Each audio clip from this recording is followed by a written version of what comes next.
Would you please state your name Trần, Thanh. and where were you born? I was born in North Vietnam in 1945. What was your earliest memory of childhood? I was kidnapped by the communist Viet Minh when I was 3 years old with my nanny in 1948. And they kept me until 1952. I was released in North Vietnam. Why did they take you? Because by the time my father, he was a anti-communist, and he was the Secretary of State in charge of information with the government of Vietnam, the free government of Vietnam. That means that we have two different governments. The government of free Vietnam by the nationalists, and the other government was with the communists under Ho Chi Minh. So my father, he was a minister in charge of information at the time. Was your father also captured? Or No, At that only myself with my nanny, and they kept me captured during from 1948 until 1952, 4 years. what did you do while you were imprisoned at the age of 3? It's not kind of prison because you know why? By the time I was like a very small child, about like a 3 years old. Until when they released me, I about like 6 years old. Where did they hold you? They hold me in the countryside, and guarded by some of the guerrilla people there, militia, the communist militia. Did they allow you and your nanny to be at the same place, or did they hold you separately? No, she has to take care of me because I was a child. I couldn't do anything. So when they let you go, you were 7. Where did you? 6 years old. 6 years. Yes, and with a ransom. With a ransom. Yes, with a ransom. My mom, she had to pay lots of money at the time, and they released me and my nanny. Were your parents able to visit you while you were held? No, because they captured me and held by the time in the countryside, and that was controlled by the communists by the time. When your mother paid the ransom and you were released, where did you go first?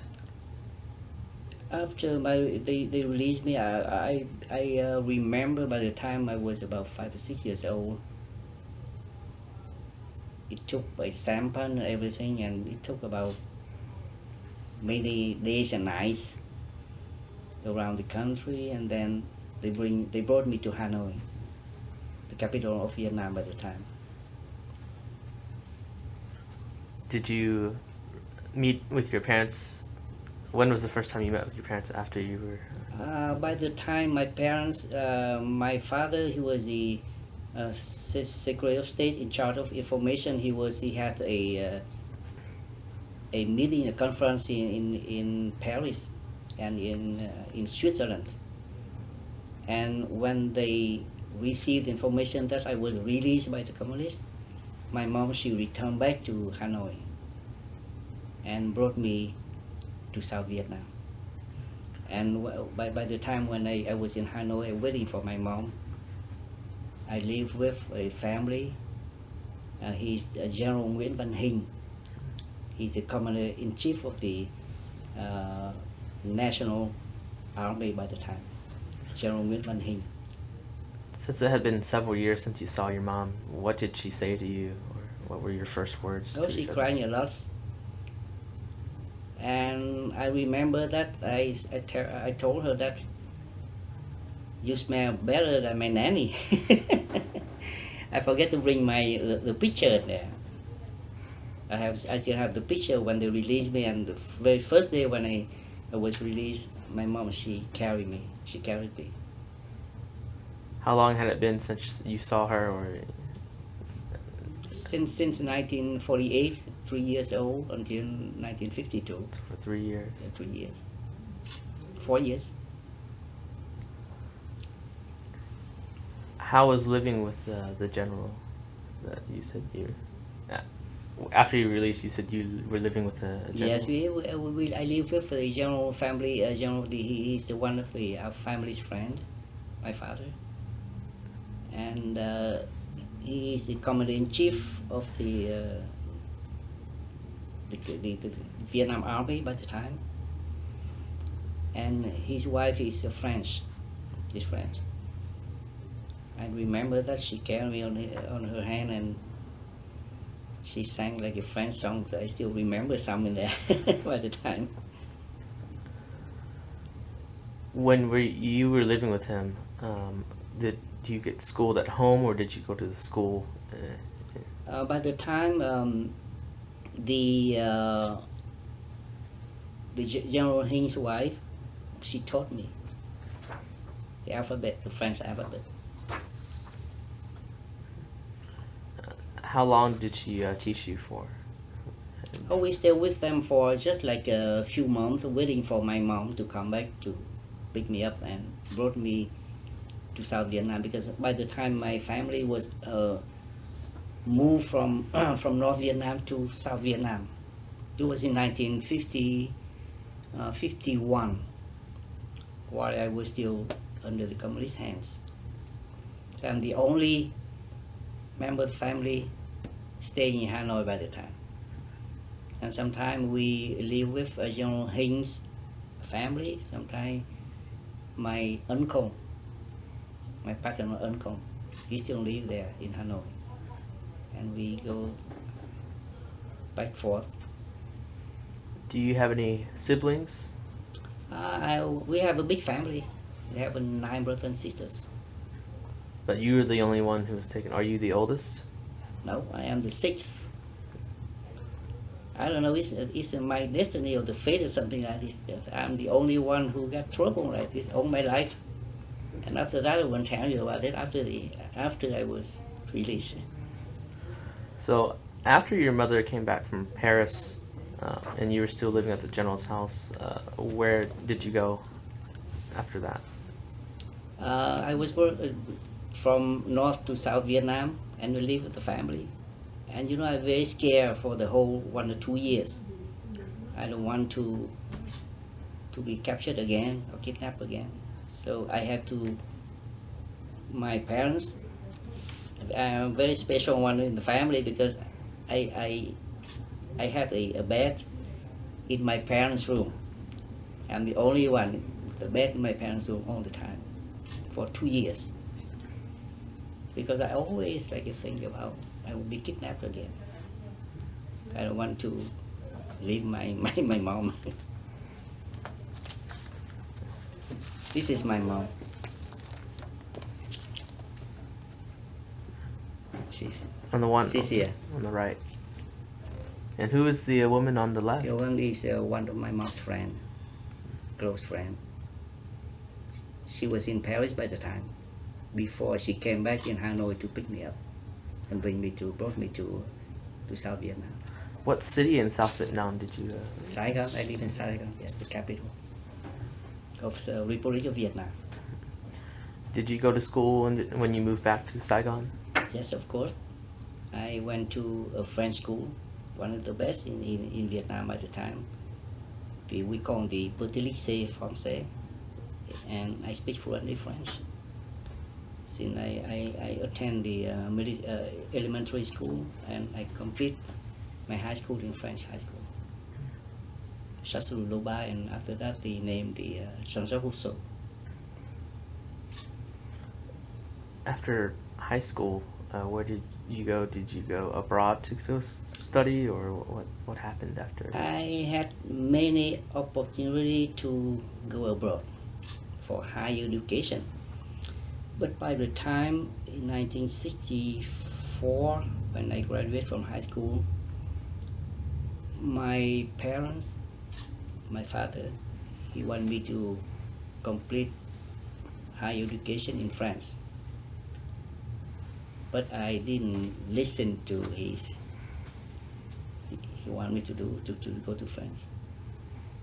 But I joined the military academy. After I complete the first year in the law university, I joined the military academy. Where was the military academy at? It's in Tuduk. It's about less than 10 miles from Saigon. After the training, I was trained for 1 year, and I graduated as a second lieutenant. What words of advice did your father give you before you went to the military academy, or how did he feel? He didn't want me to join the army because he wanted me to continue my education, higher education. But I told him, 99% of my classmates, they are all very wealthy families, like the leaders in South Vietnam at the time, namely General Dương Văn Minh, son, he was with me as classmate, General Cao Văn Viên, the Commander-in-Chief of the Republic of Vietnam's army, he was my classmate, the son of the Secretary of State, Vũ Văn Mẫu, son with me, and lots of others. They all went abroad for higher education.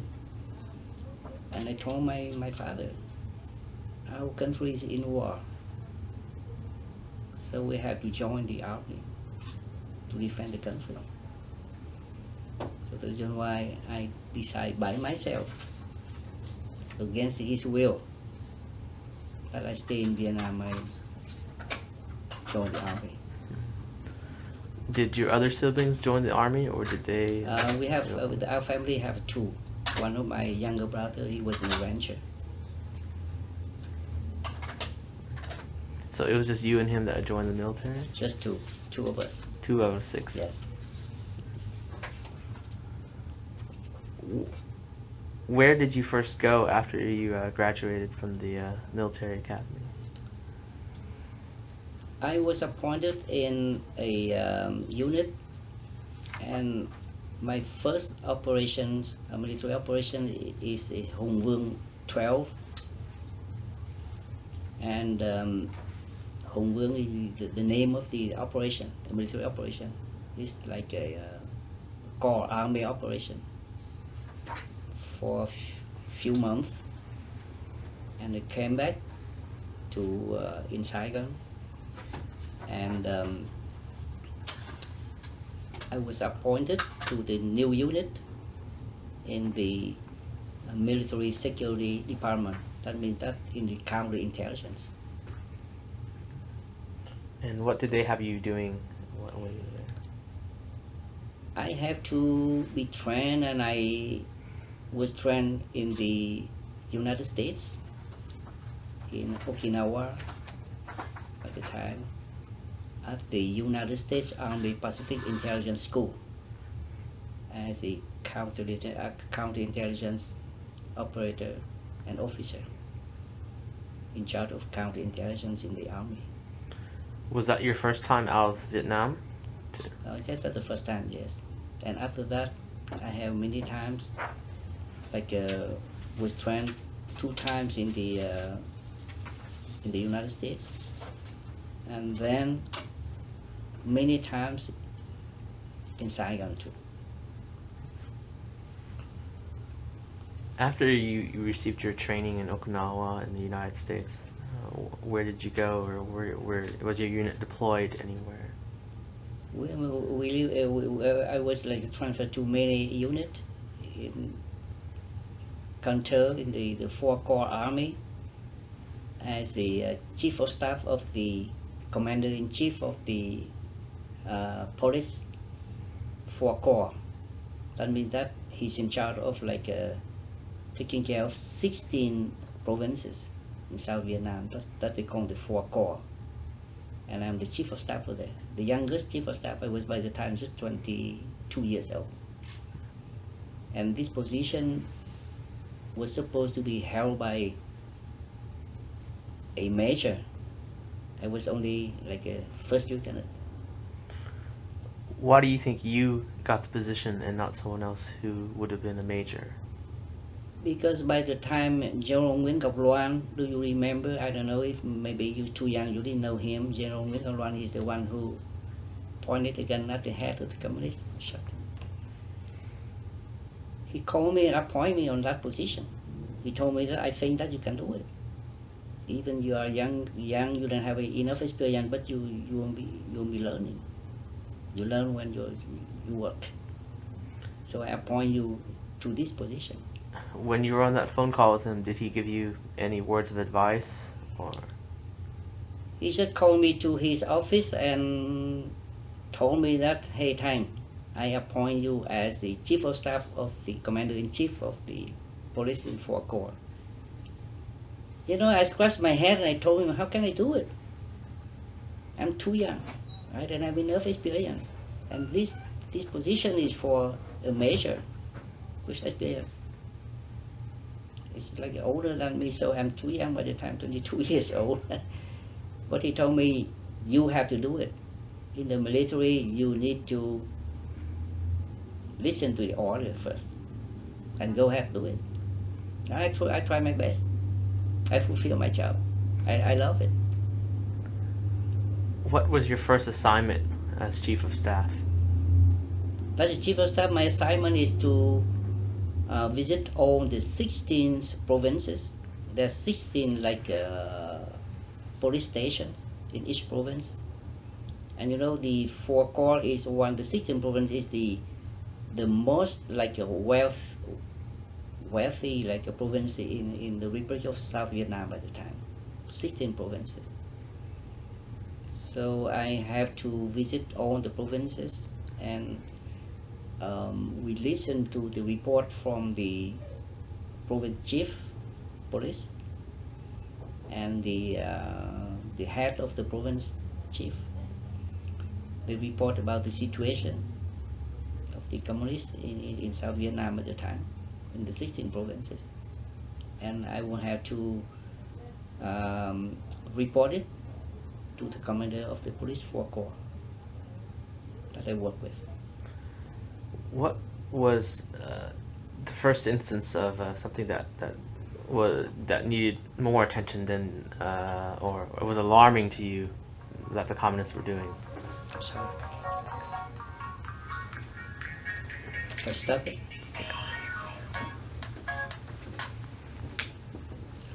Hello? Okay. The first significant event for me by the time is this is the first time the communists, they attack us with the range of like a battalion. Before they just used the guerrilla warfare, but right now they try to use the conventional war with a great of battalion army. They attack us, our posts and everything. What year was this when this happened? By the time it was in 1966. And you were still chief of staff at the time. That's Yes. when you got the report that they were attacking with battalion strength. Yes. Who did you have to report this to, or how did you feel when you got this report? I think that the communists began to spread the war, and they will strike us in many other provinces too. Not only in 4 Corps, but in I Corps, 2nd Corps, 3rd Corps too. And in 4 Corps, we can control by the time. We are very strong by the time. We can control it. But you know, any time when they attack us, most of the time when they attack us, even they choose the field, the battlefield, because we are in defense. They attack us. They choose which outpost they attack, which province they attack. We just in our defensive. And most of the time they left about 1 to 4. When we lost one soldier, they lost 4 or 5 most of the time. So when did they start becoming more aggressive? And just because they were having heavy losses based off what you're saying. Yes. When did they start putting more men into and invading? The very first like a big battle, it was back in 1963. They tried to like make a try with the new operation with the battalion army branch, and after that they used regiment. It's a regiment. There are 3 battalions, so it's about one battalion. They have about more than 500 or 600 soldiers. With a regiment they have 3 battalions, so 1,500. So they can attack anywhere they want. They choose the battlefield.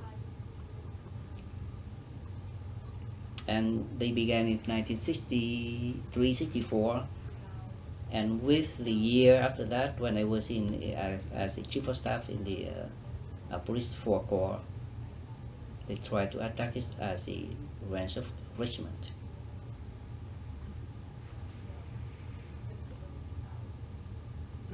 When was the first day of declared war, or did they attack unprovoked? Did they just wanted to attack, or?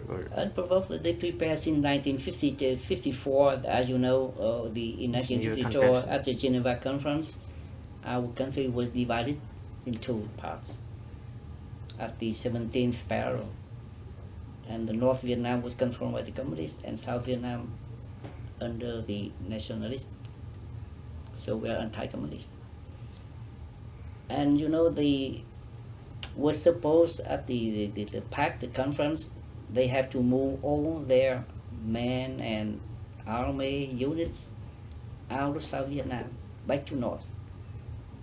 But they left all of their soldiers and men in South Vietnam.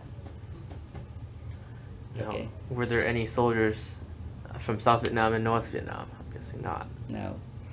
They left all South, the communists, the communist catholics, they stay in South Vietnam. And then starting 1963, they began their operation. They infiltrate from North Vietnam.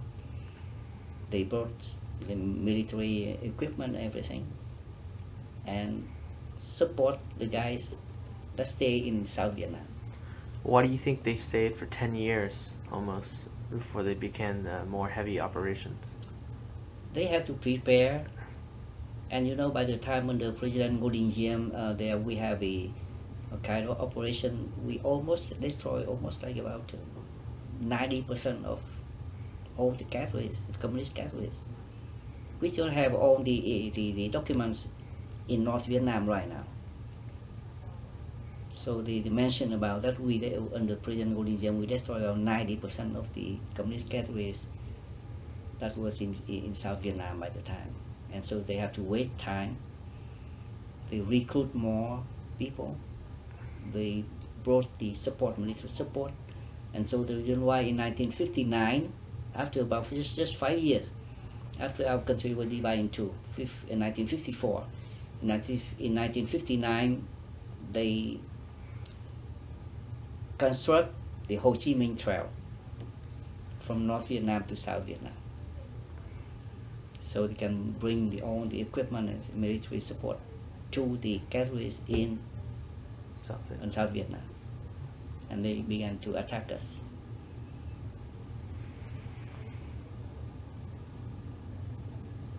After that first incident, what did you do after that? Did you go straight into combat, or did you still serve as the chief of staff? I still chief of staff, but I visit all the operation.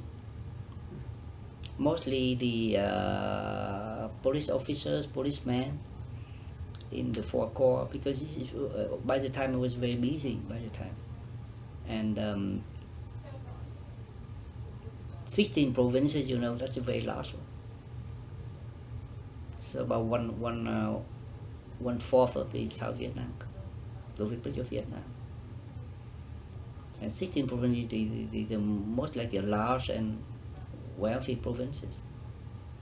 The Mekong Delta that we used to call, very, very busy. Were there other counterparts such as yourself for other? We have some staff over there under my my command. There are lots of staff, but the officer, they are. I'm a military as like a first lieutenant, but all the officers, the police officers, they are captain or major. So but I had to command them. I have no choice. They outrank you, but you had to command them. Yes, exactly. How did that make you feel? First time I got a little bit like embarrassed by that. They are older, they're more experienced than me. But with the time I'm learning. I'm a fast learner, so I can hold my job.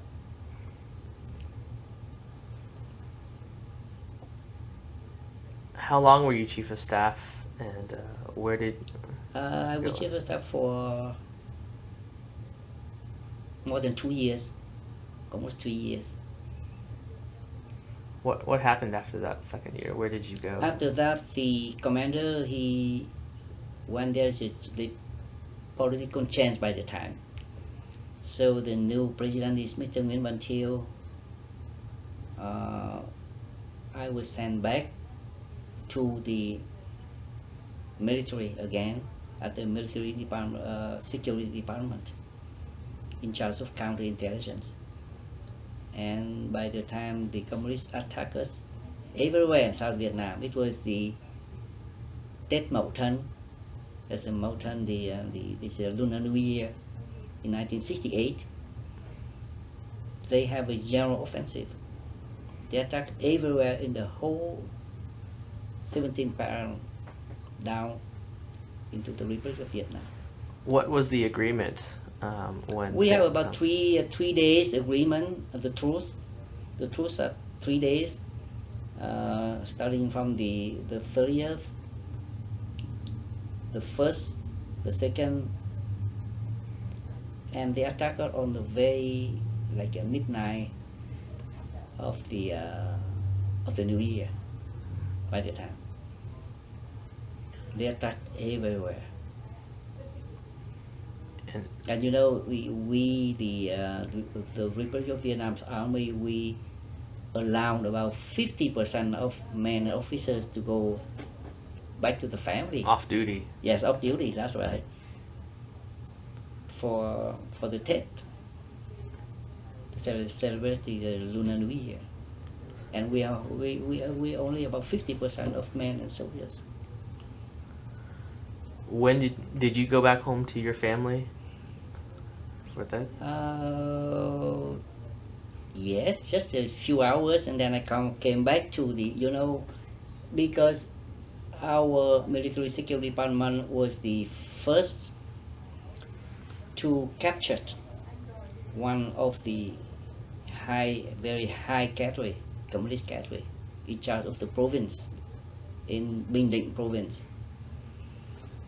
And we have enough documents, and after interrogation, we found out by the time that the communists would attack us. That's about a week before the general offensive, a week before the Tết. And by the time General Loan, he's my boss, he informed all the units that the communists would attack us at the truce, the Tết truce. But few people only believe on that. The military, the intelligence information sometimes it's inaccurate. Yes, that's right. But this is very accurate. And unfortunately for us, when one of our officers, he's a major, interrogate this guy, and we already got some information, basic information.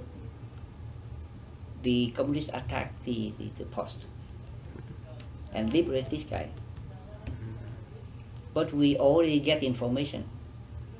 So General Luan, he informed all the units that they would attack us within few more days. And by the time that all the units in the Republic of South Vietnam, they allow the men and soldiers to off duty to go home and celebrate the Tet, the New Year, Lunar New Year. But in 1968, that we still have a lot of documents. We destroy most of the communist cadres and units. Even the attackers, we are in defensive, but they attack us first. And there's about more than 45,000 to 50,000 people killed in action. Killed left with the bodies left. We count. And we captured about 15 to 17,000 prisoners. During that offense? During the offense. And I remember by the time we were very, very busy, we have to interrogate them because there are lots of prisoners. We didn't have any time to eat lunch. And all the prisons were we don't have any room for the prisoners. Capture lots of them. They are very young guys, 15, 16 years old too. They don't have enough men, so they even recruit very young guys. How old were the soldiers in the South Republic Army? Must be more than 18 years old and up. That is the Geneva law. Our army has some kind of regulations and rules. You must be 18 you can join the army. Enlist. Yes. But the communists had They don't have any rules. They don't have any rules. When we interrogate these kind of soldiers, the communist soldiers, they told us that they was forced to join. Some people they joined voluntarily, but most of them they were forced. They infiltrate from North Vietnam to South Vietnam, and after about at least 3 to 4 months, moving with the trucks and even by walking into the jungle through Ho Chi Minh Trail, and when infiltrate from north to south, when they arrive in South Vietnam territory, they lost about more than 50%. Because of bomb, we use bomb to kill them, or by disease, mostly malaria. From the jungle and mosquitoes. The jungle, that's right, mosquitoes, everything. So, the prisoners that you had, 15 or 16 years old, you said they were forced. How were they forced? What did the communists do to force them? You living under the communist control. You have no choice. You have to do whatever they want you to do, or else you don't have any right to eat, because each family they control very strictly. If you didn't go to the army, or you do whatever they want to tell you, they cut off the rice portion. So the family didn't have anything to eat, food. So they control the stomach, we used to call, of the North Vietnamese people. So they can do whatever they do. And also with the propaganda, something like this, the false propaganda most of the time, they taught the soldiers that in South Vietnam we don't have anything to eat. We kind of like a rat or something like this, or any kind of reptile or something like this, bugs. So you guys will have to go to liberate the South Vietnamese people. And we have a very, very, very good life in South Vietnam at the time. Since 1954 until 1963, after President Ngo Dinh Diem was ousted and was killed, That's the very, very, very like the most easy life by the time, from 1954 until 63. The country is very, very wealthy by the time. And by the time the U.S. troops, they didn't come yet. They just come into South Vietnam they landed in South Vietnam in 1965. And by the time, my father, he was the vice prime minister of the government. He categorically, he came to the United States, advised the United States not to send the troops into South Vietnam, because you couldn't endure the war. This is a tropical country, and it's forests and lots of disease, malaria, mosquitoes, everything. You couldn't endure it. You won't lose the war. Just give us support, military support, economic support. We will fight the war ourselves. So we can still keep our identity. If you send the troops into South Vietnam, we will lose our identity. And also, you will be labeled as invaders, because you have foreign country and you send the troop into the other country, so it's invasion, right? So they didn't listen to my father's advices. They ousted his government by eliminating the president. They eliminated President Golden Diem, but after Mr. Diem, there's a new government, and my father was in that government of Dr. Phần. He's a prime minister, and my father was a vice prime minister in charge of planification of the country. And he didn't want the government by the time didn't want the U.S. to send the troops into South Vietnam, because there will be lots of trouble. There will be lots of trouble for the population too, because you send the foreign troops into Saigon, for example, or other provinces. There will be a chance everywhere in the life of the people. And we didn't think about they open the bar and everything. So my father's government was ousted. And then came the military, the general. But so by the time the U.S. brought the troops into South Vietnam in 1965. So during the Tet Offense, were the United States soldiers or American soldiers also 50%, or just the South Vietnam Army? You know, that's a good question. The very first day when we counterattacked the communists, the U.S. forces or units didn't move. They stay and watch us. And after that, by the time they have the terrorists, the sappers we killed, we used to call them the sappers. They attacked the U.S. embassy in Saigon with about 10 or 12 men, and all were killed. And after that, the military, the U.S.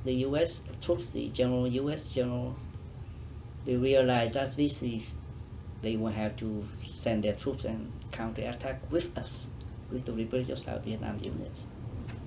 But for the very first 1 or 2 days, they left us alone.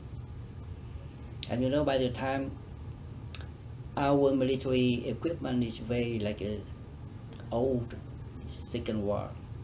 Where did the equipment come from? What kind of? From the U.S.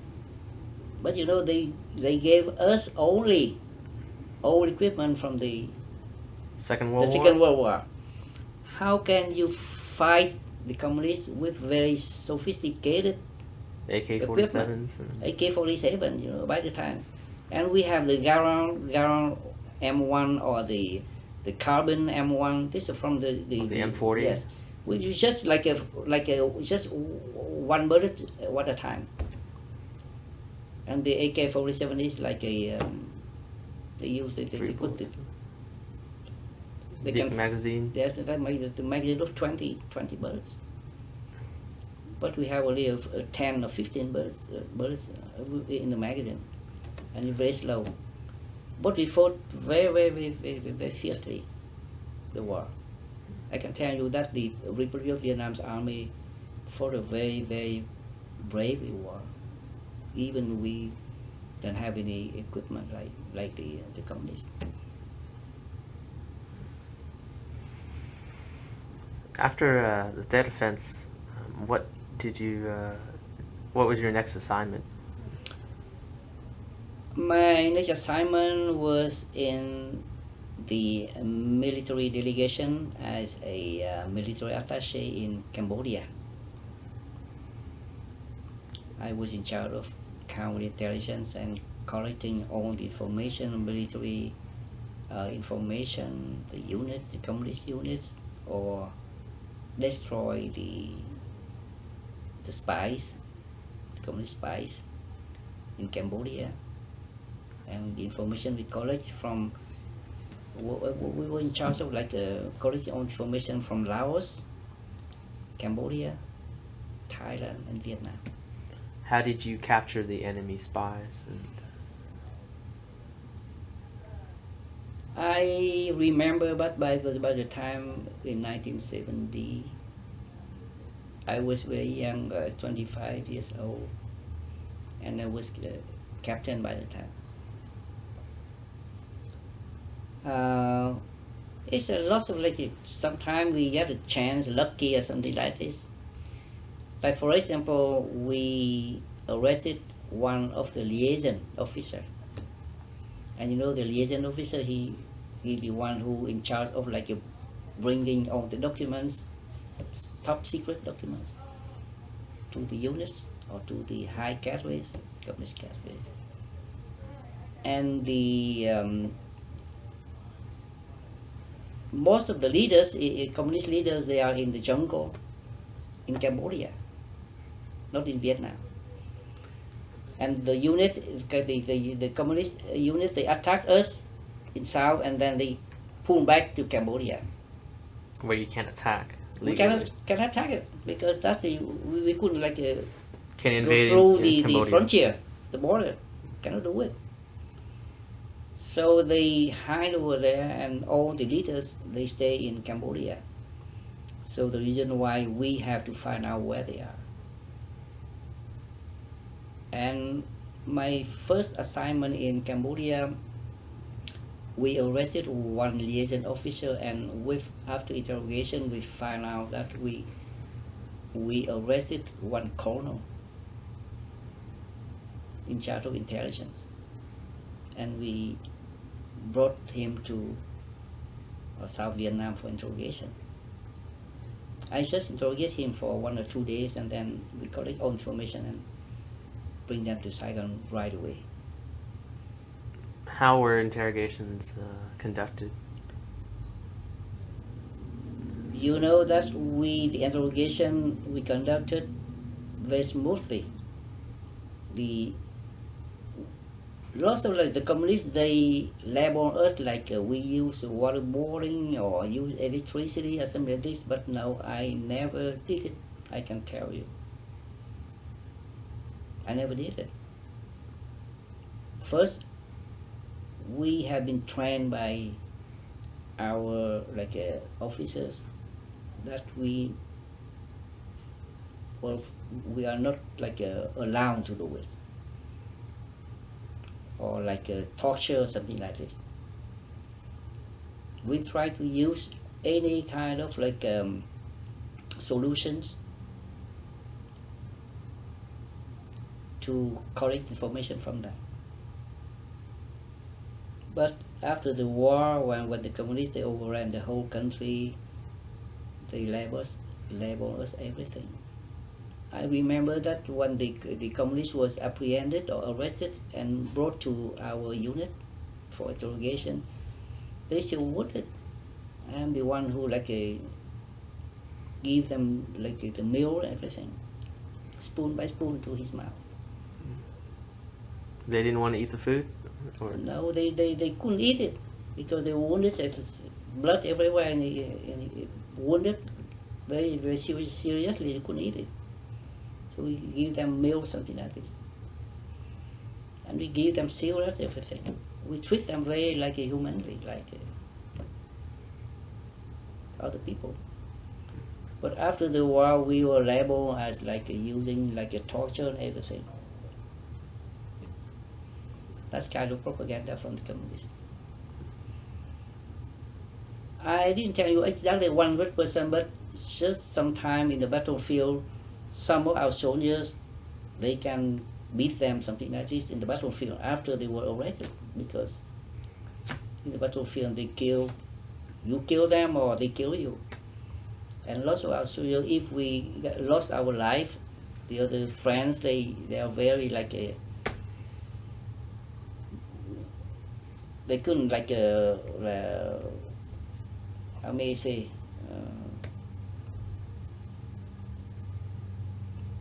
content themselves. Sometimes they beat them something.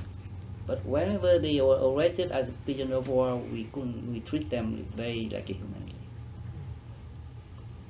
What? So you didn't run the prison or anything for these or anything, but you just ran as chief of staff. But did you did you lead the interrogation? You were the interrogator? Sometimes with very important a cadre or very a high cadre officer, high officer. But we have other officer who in charge of that. They reported to me, and if they couldn't find any information, I try to advise them, or I interrogate by myself. So what were the prison conditions like where they were held? They was holding the room like this, and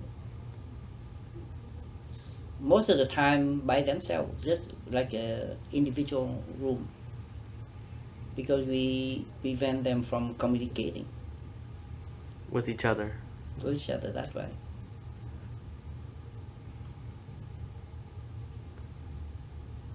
After you were capturing spies in Cambodia, what did you do after that? We stay there, and there are lots of things to tell you. It must be a day. We try to visit all our units. That by the time we organize the very, very a big operation, core army operation with three divisions. About one division, there's about 15,000 men and soldiers, and we use a whole core army to attack the communists in Cambodia. And by the time the communists they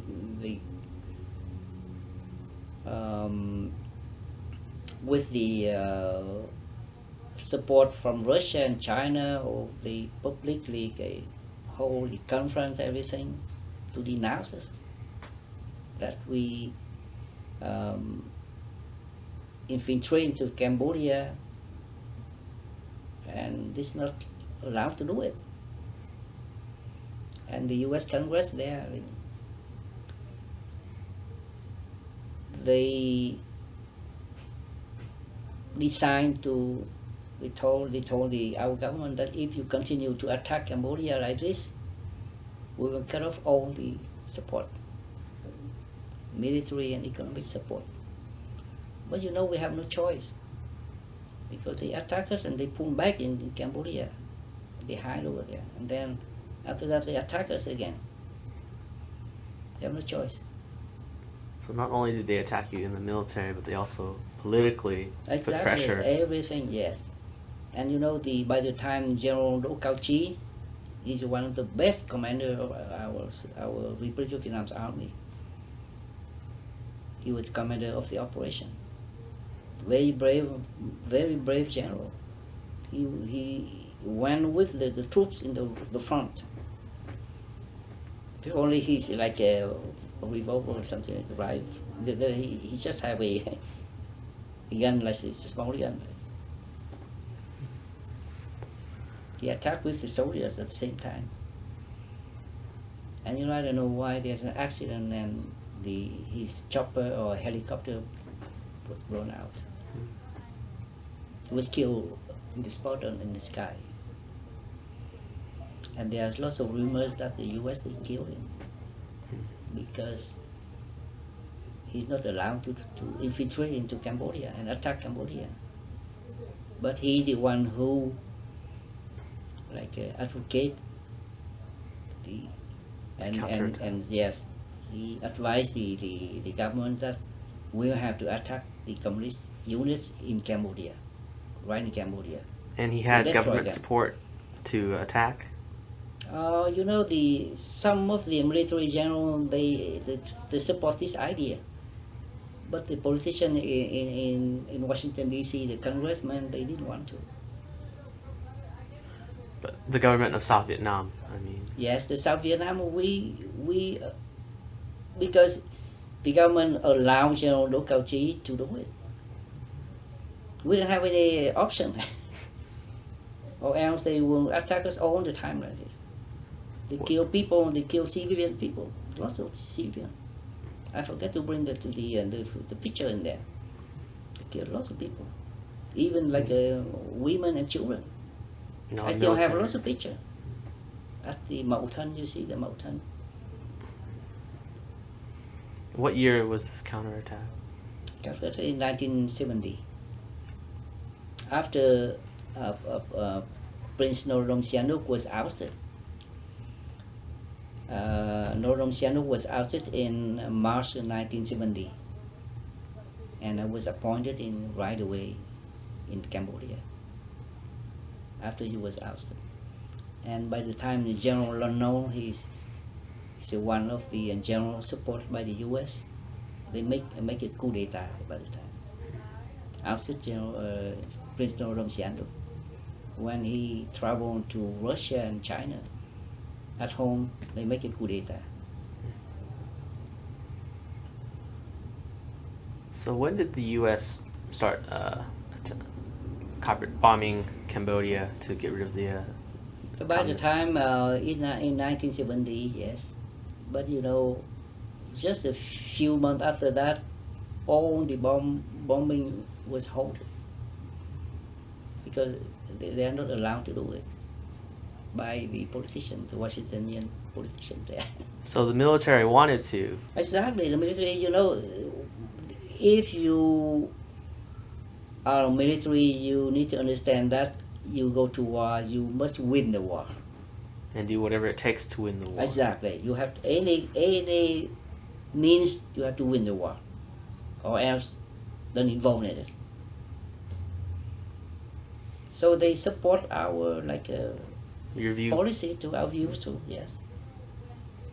Mostly General Westmoreland, Abrams, they support our views. But the South Vietnam, Republic of Vietnam, we lost the war because of the U.S. politicians here. They didn't support us anymore. They by the time they contact China, 1972. And Richard Nixon went over for went ping over pong to diplomacy. yes, Mao Zedong by the time, Chu Enlai, Mao Zedong, and then my father, by the time he was the congressman, he advised President Thieu that that's time for us to be ready because the U.S. they will left us alone with the war. They will drop us. So be very careful. But Thieu he didn't listen to my father's advices because my father he's a chairman of the opposition bloc to President Thieu. And he's the general, and he was the U.S. support him in 1965, so they can bring the troop in South Vietnam.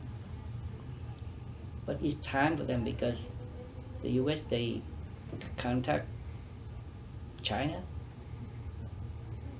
and my father told President Thieu that you have to be ready with our own means to defend our country, because the US, they will leave us alone. And President Nixon also promised to pull the troops out of Vietnam. Oh yes, they can endure it. It's very hard.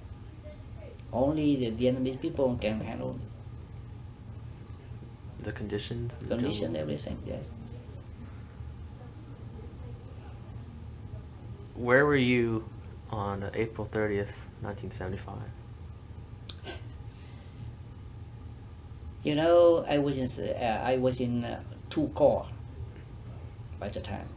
2 Corps Army in Pleiku, mountainous region, very far away from Saigon. I was the counterintelligence chief department at the 2 Corps. I took the position from a lieutenant colonel. He, because of his age, he left the army. And there's lots of trouble at the time, because by the time he sent some of our spies into the communist ranks, infiltrated, and we sent about 10 spies over there, but most of the spies, about 4 or 5 spies, were killed by the communists, because they found out that they're spies. So when they came in here, I took the position. I have to pull back the spies.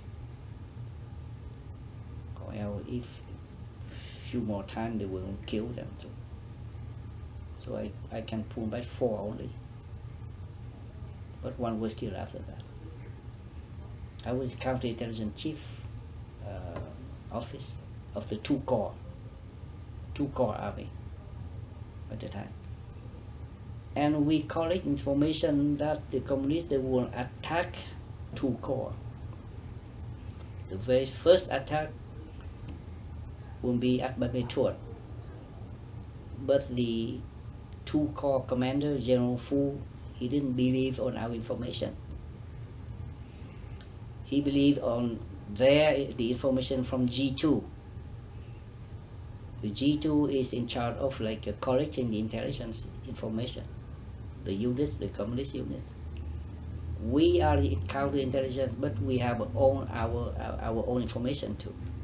We are counterintelligence, but we get information from our spies, infiltrated spies into the communist ranks, and we received information that the communists, they are preparing to do something, to attack with many units, because they can concentrate in many units into 2 Corps. They have 4 divisions. Usually they have only 1 division in 2 Corps. The communist division. Division is about 10 to 15,000 people, soldiers and men. They concentrate about 4 divisions. Their best division. And I make a report. I estimate that the communists may attack Ban Mae Thuột first. The commanding post of the 2 Corps in Pleiku is about 100 kilometers from Ban Mae Thuột. But General Phu, he listened to their G2 information. They estimate that the communists will attack Pleiku, not Ban Mae Thuột. That kind of diversion is. Sorry. Hello? It's already.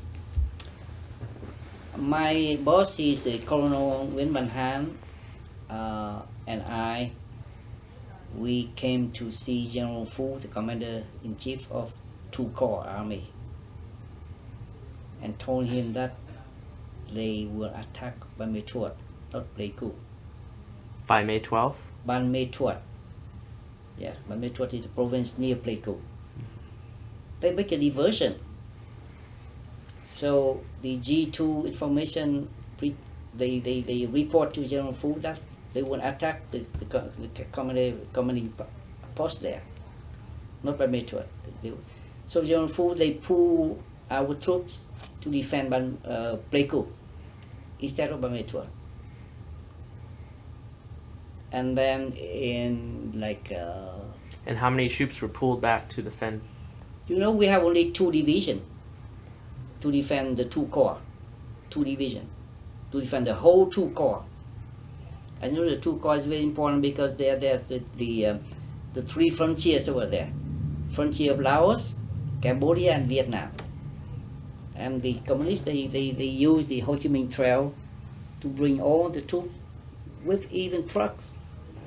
We have all the information. We have a lot of a picture and we collect it. We send the troop with it about 1 or 2 kilometers long, 1 or 2 miles long, with the trucks, every equipment. And by the time the US, they didn't support us anymore. We didn't have any military equipment anymore. Lacks of military equipment. Can't do anything. And in fact, they attacked Ban Mae Thuột instead of Pleiku. They overran the whole post. The province chief was arrested, prisoner of war. The deputy commander of one of the division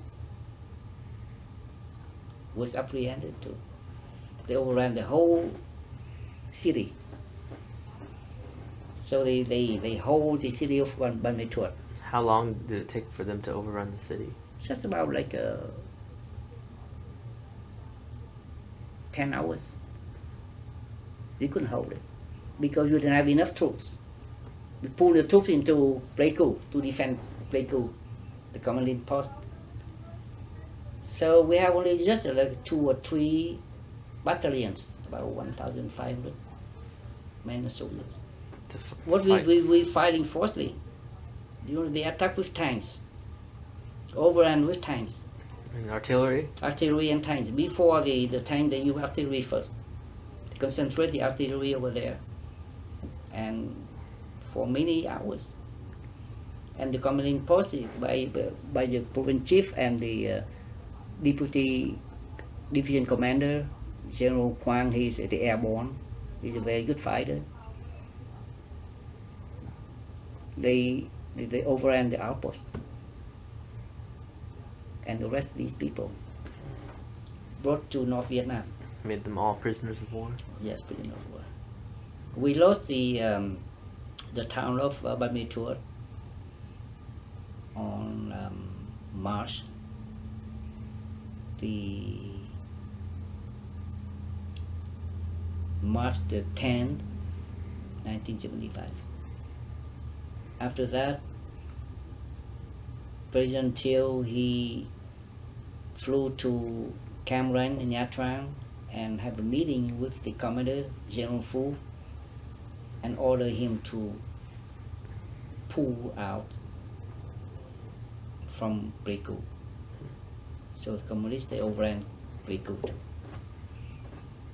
And it's like a domino card.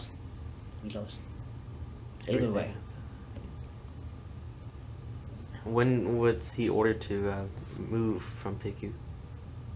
It was on about after we lost Ban Mae Thuột, about a day or something like this.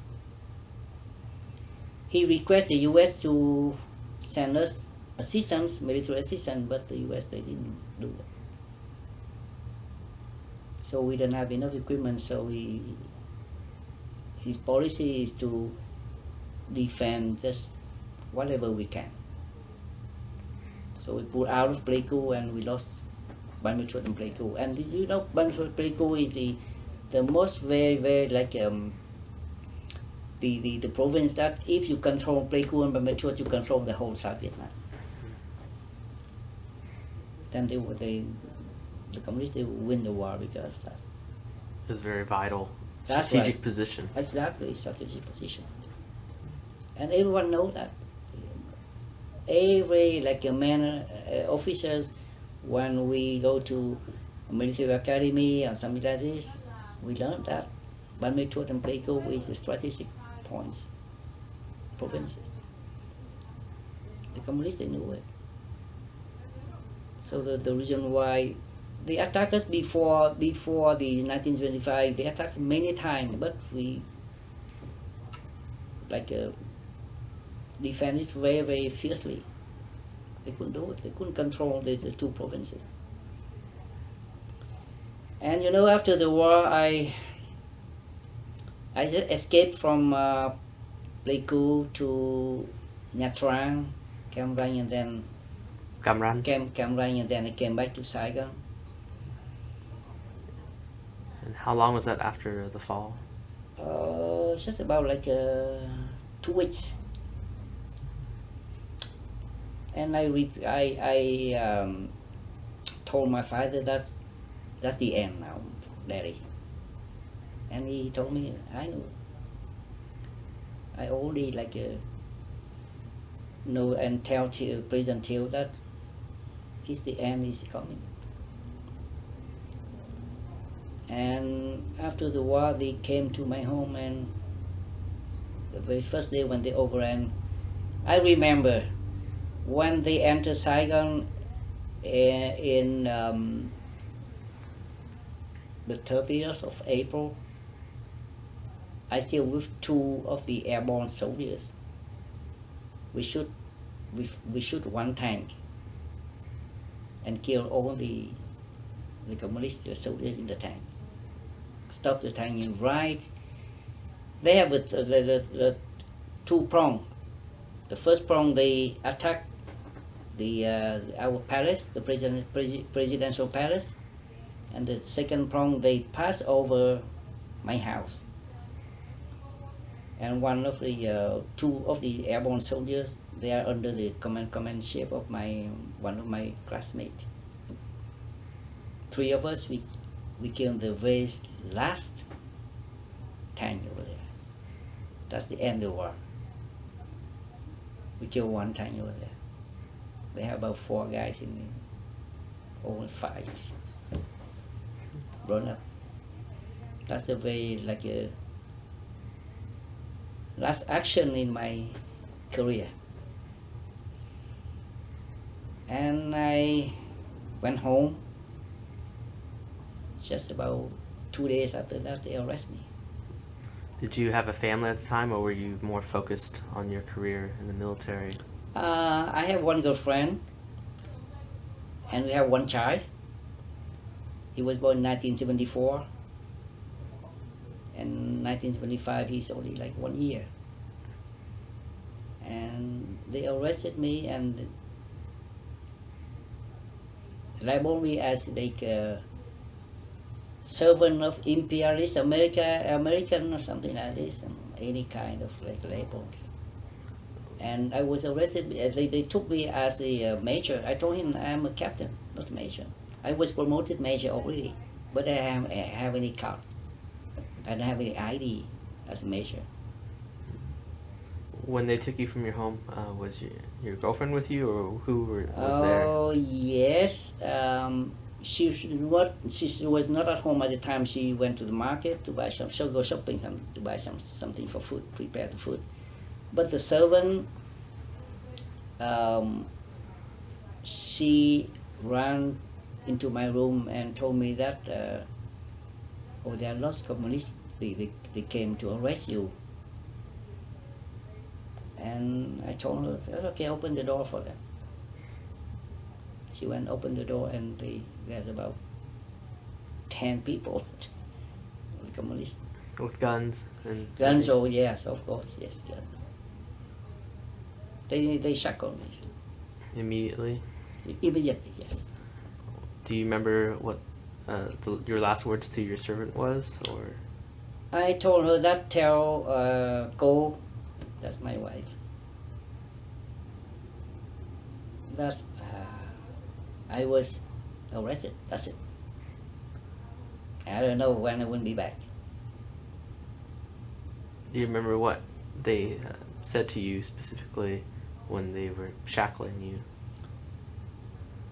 I told them, you don't have to shackle me.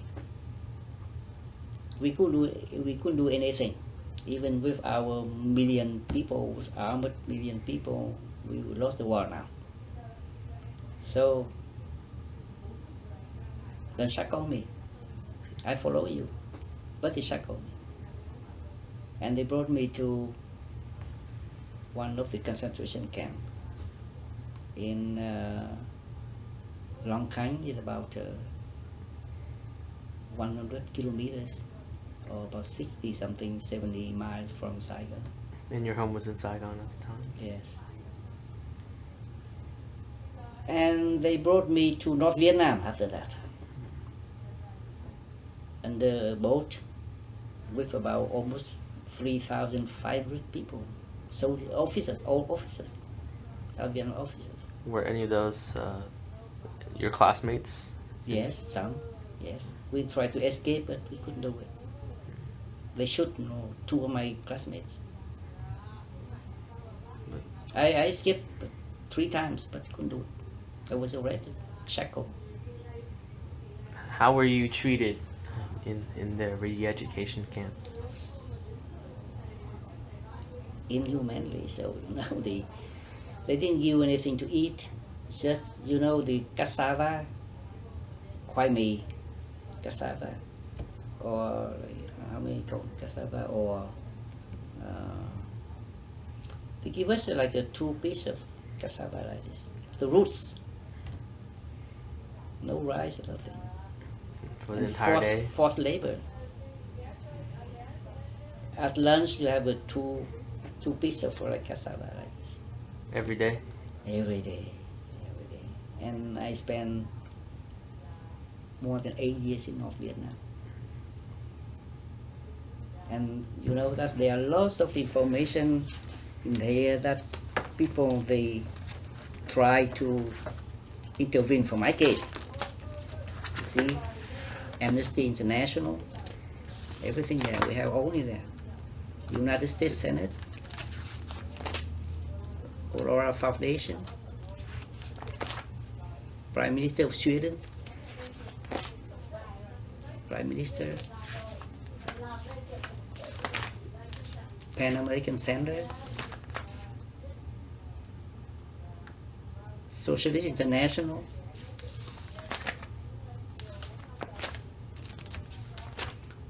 office, that's the United Nations office at Geneva. So they try to find out about my fate. But they move me everywhere, anytime. It's about just after 1 month, they move me to this camp, they move me to another camp. So people couldn't find me.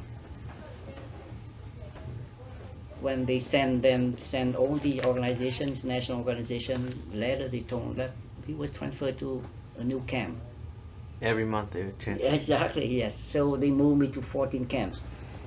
I was supposed to die about 4 times already. I was very skinny by the time, just skin, and I have a picture there, but I forget to bring it. But what kind of labor did they make you do? Forced labor.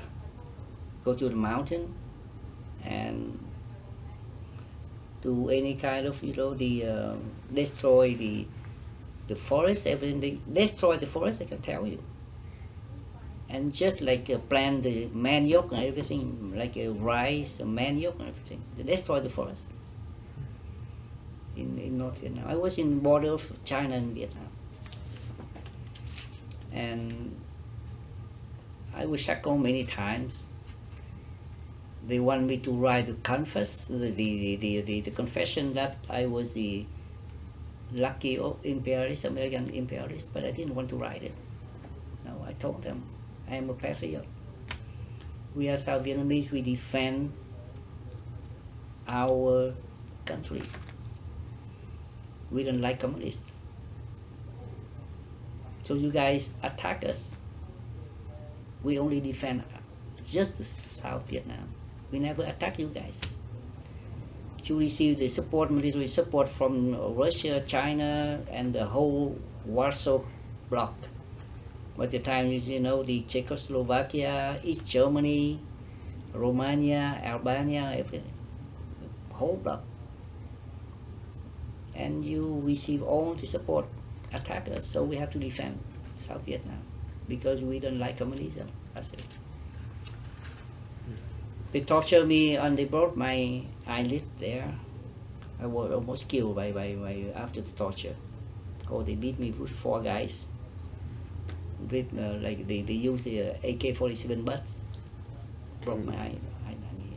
And you were still shackled, but yet they still hit you. I defend myself. I told them, I know that I will die here, but if you continue to beat me, I will try back. Accept death. You know, they beat me until I was unconscious. I didn't know anything. Blood everywhere. The whole my pajama there, all blood. I think that I was dead by the time. After 2 or 3 months, I couldn't breathe because the blood was in my lung. But some of the Biệt Kích, the Biệt Kích is the Green Beret of the South Vietnamese we sent to North Vietnam. We sent them to North Vietnam, about 600 like a Green Beret there, to organize the guerrilla in North Vietnam, but they were apprehended and they are the one who saved me. They have some kind of like a oriental herb, something like this. Give it to me and I survived after about 3 or 4 months. So they saved you with the... Saved me, yes. And you know, lots of people die, lots of officers. I am the one who buried about more than 30 of my Your colleagues? Or... My colleagues, yes. 30 officers. Because of malnutrition, any kind of disease. Malaria. Mostly malaria and dysentery. Most dysentery and malaria. And malnutrition, we didn't have anything to eat. We eat ourselves, our body ourselves. So they don't know why we are very, very, very skinny, just skin and bones, that's it. And lots of you know, the criminal prisoners in North Vietnam, they are everywhere. There's about 2 million criminal prisoners. They are everywhere in the mountainous region. We found out about it. And lots of deserters from the North Communist Army. They were sent to South Vietnam, they desert. Come back to their home and was arrested. Oh, everywhere in North Vietnam. We saw lots of camps over there. At least about hundreds of thousands soldiers, deserters from North Vietnam Army. We found out in 1977, we found out. They hate the communists too, because they were forced to go to South. They call it a Sinh Bắc Tử Nam. You know what it is? Sinh Bắc, born in North and die in South. Sinh Bắc Tử Nam. Yeah. Did you? How close were you to the other prisoners, and were they? Did they get released with you once you? I was detained there for 8 years with many camps. Every camp they kept about 1,000 to 1,500, sometimes 3,000, and they have different branches. Okay, so they organize like this, so people, the outside, the public didn't know that there are many camps. They just call this is the camp, like for example, Thành Lập, the new camp. But there's many other branches in there, sub camps. If one the central camp in there, they have about 10 other sub-camps. And every sub-camp, they had about 2,000, 3,000, 1,000, depending on the camps, small or large camps. When you were there, what did you think about? Did you reflect back on your life, or? Oh yeah, many times. But you know why? We survived because we didn't think about the family anymore. The very first day when I was arrested, I sent a letter to my girlfriend, told her to take care of our child and move on with your life. You can go ahead. I allow you to do it. And you know, for our custom, the Vietnamese custom, the old custom, the wife have to wait for 3 years to be remarried after the death of the husband. So I wrote her a letter telling her that go ahead. That was after one day. With your life, yes. Because we never know what happens to me in the future. Maybe I can die anytime, they can kill me anytime. And she waited for a few years. Then she moved on with her life. I am happy. I was happy with that by the time when I heard about it. And you know, my son by the time he was only 1 year old when I was arrested in 1975. I was released for the first time after the intervention from like a many organization in 1983. And after the release, I came back to Saigon. They confiscated all our property, everything. I don't know where to live. They told me to go live in new economic zone, vùng kinh tế mới. You know what is a new economic zone? They call that new economic zone, but that's only the mountains regions. They bring our families there, your family, the families of the officers, brought them there and leave them, okay, go ahead, survive. You have to grow everything yourself. No. Construct your own house or whatever you can. Shelter, something like this. But they told me to go live there. No, I told them no. You guys have to give back our property so I can survive, I can live. Or else I continue to resist, to oppose you. I told them. I did it. I organized the Front for the Liberation of South Vietnam with many other organizations. But very unfortunately, by the time, have you heard about Trần Văn Bá? Trần Văn Bá, he's a hero of Vietnam. He was in France, a student in France. He's a professor. He's one of my, he lived our family in the same house. And his father is a very close friend of my father. We are like brothers. He came back to Vietnam, brought lots of equipment, military equipment, to organize the guerrilla in South Vietnam, but he was arrested and was sentenced to death. And very unfortunately for our organization, even he contacted me to organize with him, but I told him, you guys do your own job, I do my job. But we moved to Dong Xoài. It's about near the three border, Vietnam, Cambodia, and Laos. I tried to organize the guerrilla over there, like Che Guevara in Castro.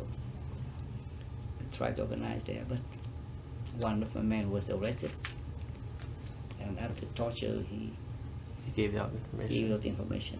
I was arrested for the second time. This time, very hard for me. The 8 years in North Vietnam is very hard, but I can survive because we have friends in Mess. with us. But this time I was shackled for 4 years and 6 months. In solitary confinement? 16 days in solitary confinement, in total darkness. I almost lost my eyesight. Because it's so dark in there. So dark, always, 24 hours. With my 2 legs shackled. And after, like, I tried to commit suicide 2 times. I have a pant, only a pant, and a shirt. I tore the pant to make it loose. Want to hang myself, but I didn't know where to find something to hook it. No. And I hide the loose in my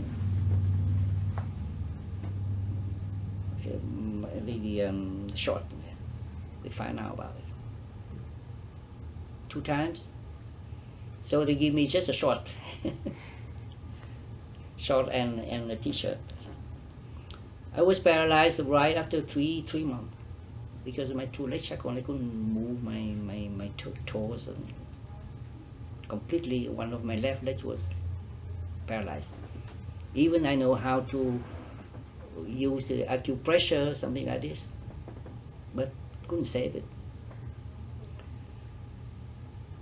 I commit like a hunger strike for 4 days. And the commander of the camp, he is the lieutenant colonel. When he came visit, and he tell the guard to open the door, and he asked me, why you eat? I told him, you look at my leg, I was paralyzed now. If you don't took out the shackle, I accept death in here without eating. You see that? I didn't eat 4 days already. And you know, the food over there, I have to keep it because the rat, they come to eat it. When I slept, I have to put my hand on to protect the food. And they didn't know that. They thought that I eat it. So protect the food from the rat. The rat come and eat it. And I take out my t-shirt to protect the food for 4 days. They know about it, and then they open the shackle, one of my leg. I still have my right leg shackle. They use any kind of torture. Electric shock with me. This is like a waterboarding. Beat me. Just want to confess that where are the men and the organization I hide, the information they want to collect. The arms, ammunition. I told them I just have like a 10 or 15 rifles or something like this. They didn't believe you? They didn't believe me.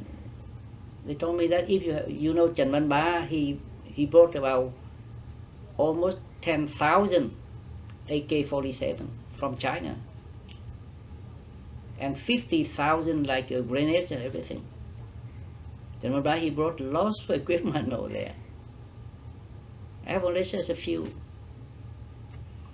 They didn't believe me. They told me that you still hide something somewhere in Dong Xoài. I told him, that's what I have. And you know, I am interrogated when I was young. I told the interrogator that they asked me about the people I have connection with. I told them about people in like Switzerland, in Sweden, in France, in the United States, but I give all the pseudonym, the fake one. I go on the fake one. And after 1 year, they realized that I misled them. It took them 1 year to realize that. 1 year. You know, they control all the information. They send the spy to the country. I give them the address too. I didn't know what the address, but I You make it up? I make it up. I made up about like 20 or 30 people. Oh wow, it's very funny. Oh, they beat me lots of them. They used the electric shock with me many times. But I told them, if you continue to do it with me, I will commit suicide. Sooner or later, I will die here in your prison. But you know, very, very scared because all these organizations mentioned about my case. See? So they, after the interrogation, they couldn't find out anything. They labeled me as plotting to overthrow the government. That's sentence to death. That's a death sentence if you went to the tribunal and you get that kind of sentence, you will go to the pole. And then spy for the United States. And then propaganda and opposing the communist, the communist regime. With these three sentences, I definitely I will die. Just one plotting to overthrow the government, they killed four people on the top of the organization. But all these people, they saved me and they put me in concentration camp one more time. And in 1990, they released me with the pressure from of this organization. I came here. I was not supposed to live in the United States because they told me that you are not allowed to go to the United States because there are lots of your friends over there. You will come back in there and fight us again. And my sister, she contacted the Sweden government, and Mr. Olof Palme, by the time, he sent one of the state secretary to Hanoi and told them that if you don't allow Mr. Thanh to move to go to the United States, the Sweden government will take care of him. We won't sponsor him to Sweden. But at the last moment, they told me that you can go to the United States. But they try to harass us anymore, or else you will die this time. We will sentence you to death anytime. You can kill you anytime. That was his last words to you? Yes. And this was the lieutenant colonel of the camp? Or? That's the lieutenant colonel of the camp, yes. And I was in the tribunal. They tried me at the tribunal. There are lots of students, you know. I don't know, by the time in 1989, lots of young children, students, they give me money. I was stuck on with my brother. Oh, they give lots of money to me. I didn't have it. I couldn't handle it. They bring the food to me at the court. I realized that they still love us. Young students. And lots of I don't know where's the women, they crying. They told the communists, public security, why you try this, the young the patriots. They didn't do anything. They didn't harm the country. They just want to have democracy and freedom for the Vietnamese people. Why you try them? They couldn't label me anything. So I was put in for the prosecutor. They want me to spend 10 more years in prison and 10 years under house arrest. So 20 more years.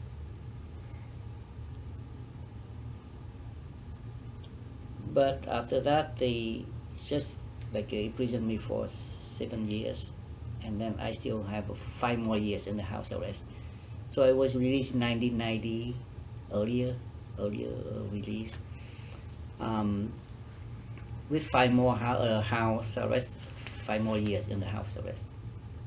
But I went to the United States in 1992.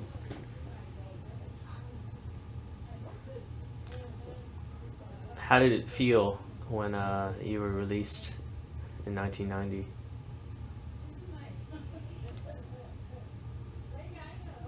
You know, you are released in the small prison, but in the big prison is outside society. It's the same. You are under house arrest. You couldn't do anything. The public security police, he came to visit you every day at home. I didn't have a home. I went to my brother. By the time he's the eldest brother, he's still in Vietnam. Live with him, but they call me and tell me you couldn't live here.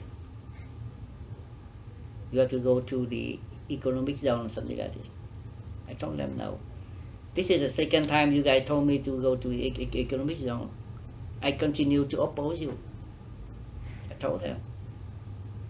I'm very acquainted with prison now. I don't fear the death anymore. Okay. So I went. By the time I have I can contact my sister, brothers there. They send money to me so I can survive. I rent a small room, but you know, every day I have to bring the small book so they can sign in there. That I still at home. And you know, this is a picture of myself when I was second lieutenant. That's in general offensive. Counter-offensive in 1968. I was first lieutenant.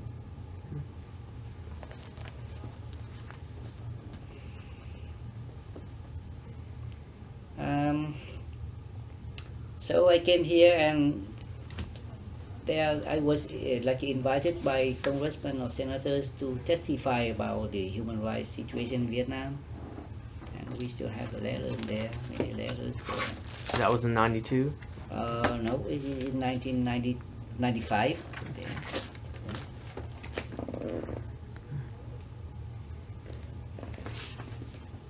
And many times I came here, and I was the counselor for the Human Rights Watch Asia as a counselor. And I founded the Vietnam Helsinki Committee, Human Rights, to tell the public that there are lots of other political prisoners in Vietnam, and they sent them to death. Lots of political prisoners in kangaroo court, something like this. And right now, I was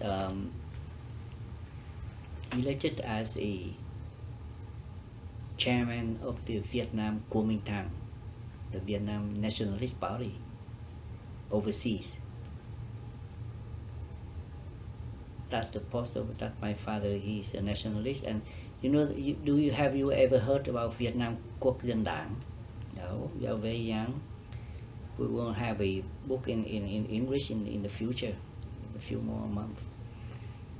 It's related to Mr. Nguyễn Thái Học, who is the founding chairman of the Vietnam Quốc dân Đảng, and he was decapitated by the French with 12 of his men, his comrades, and they are founded hero of Vietnam in our history. So you need to know about it. Mr. Nguyễn Thái Học is very young. He was about 27 years old. He's truly a patriot. He fought the French. He made a revolt, a revolution with his men in Vietnam. And the French security police, they arrest him and sentence him to death with his 12 of his comrades in 1930. And so right now, even the communists, they still have the monument of Nguyễn Thái Học in North Vietnam. And my father, he was the chairman of the the Vietnam Nationalist Party.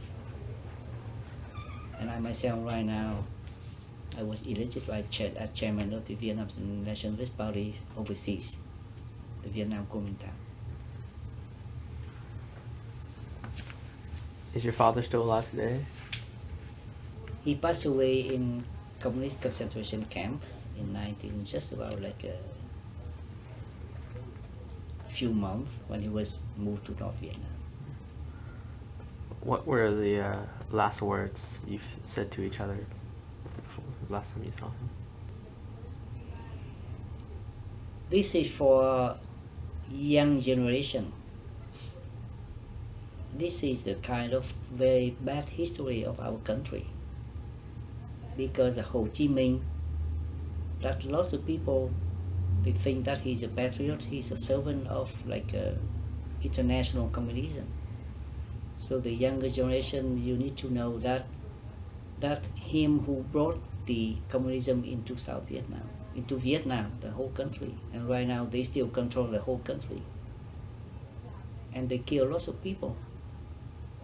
So never believe on communism. So the reason why in the United States we have the monument there, the martyrs of the communism. There's like, they kill about, do you know how many people they kill?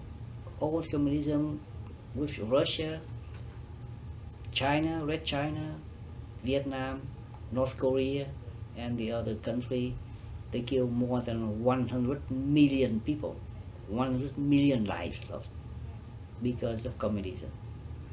Under Lenin, under Stalin, under Ho Chi Minh, they kill lots of people.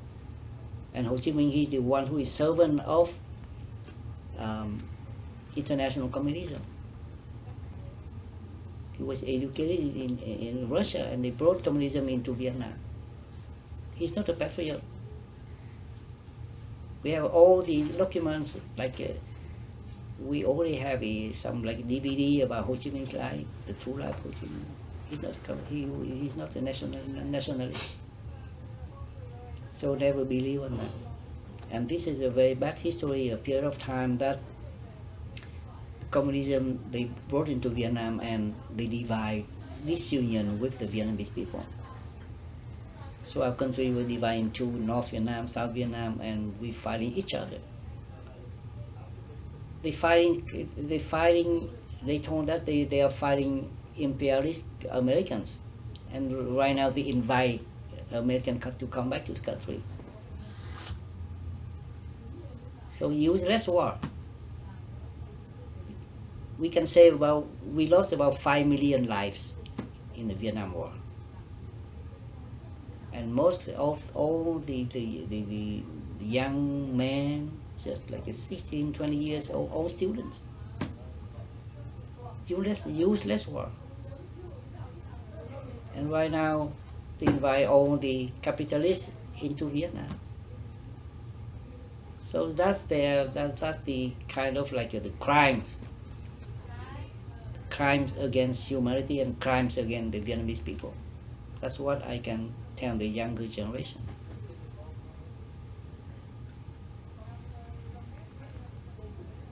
So after you appeared before the Senate,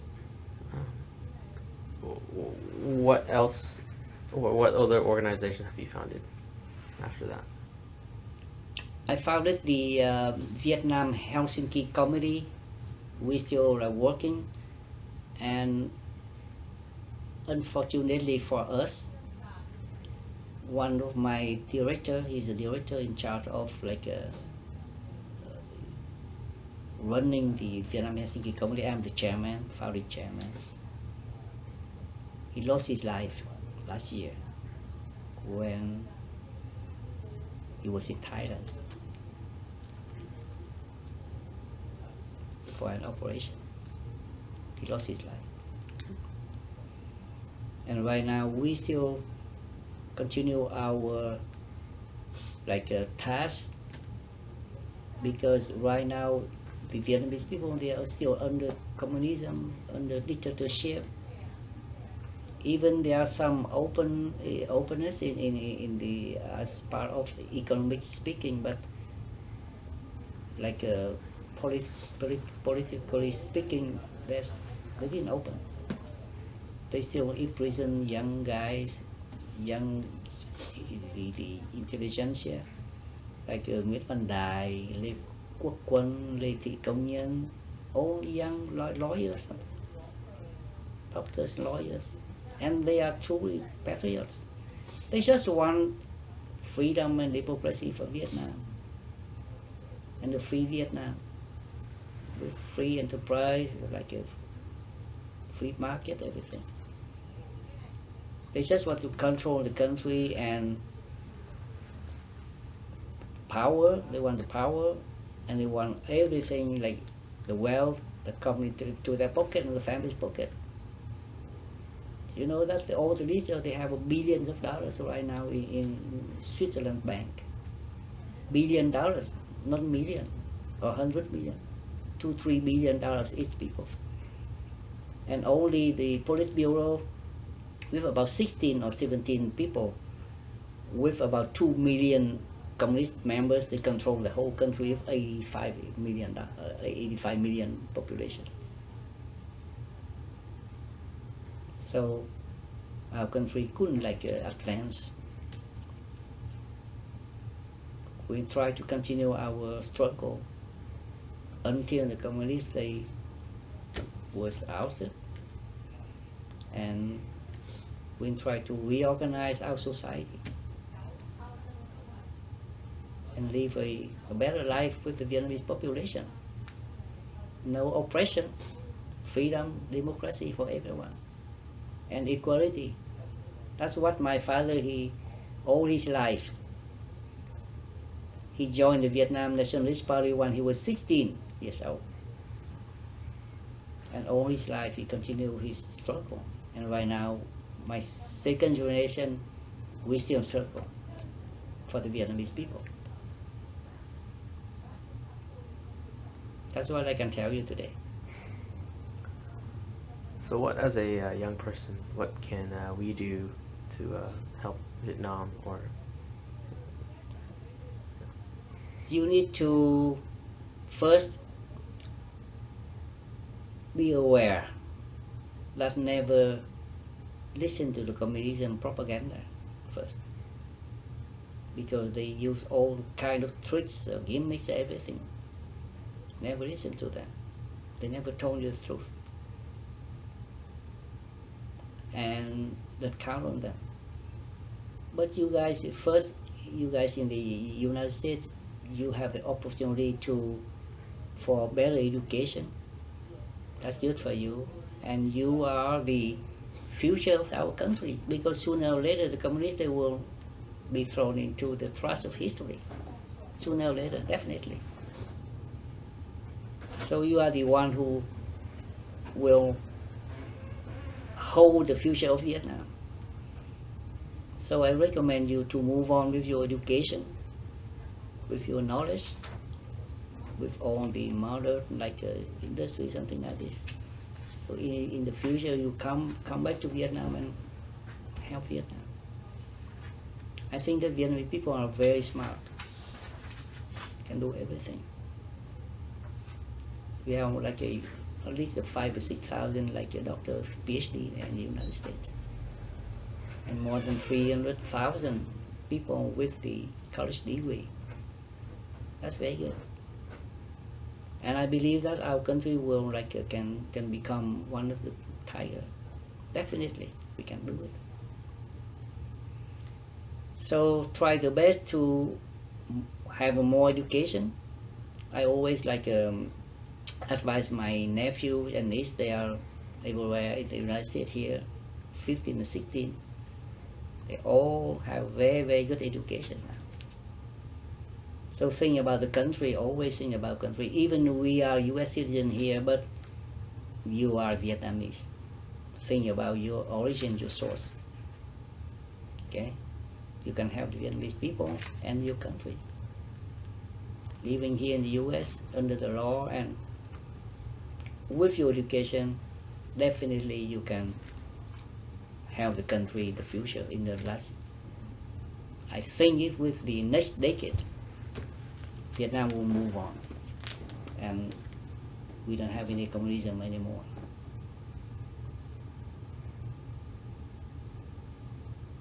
That's all my questions that I had, but would you like to share anything that you wanted, anything in your life? That's all for today. I just want to express my thanks to your organization to give me the opportunity to say something about my life, something about all I experienced, and my family. My father, he was one of the men that was stick with the history for since he was 16 years old until now, and the second generation is I am his son. I continue his task that he couldn't accomplish. His legacy. The legacy, that's right, yes. So I try my best, but under the French proverb, they say that the long purpose God dispose. It depends on the God. We try to do our best. That's it.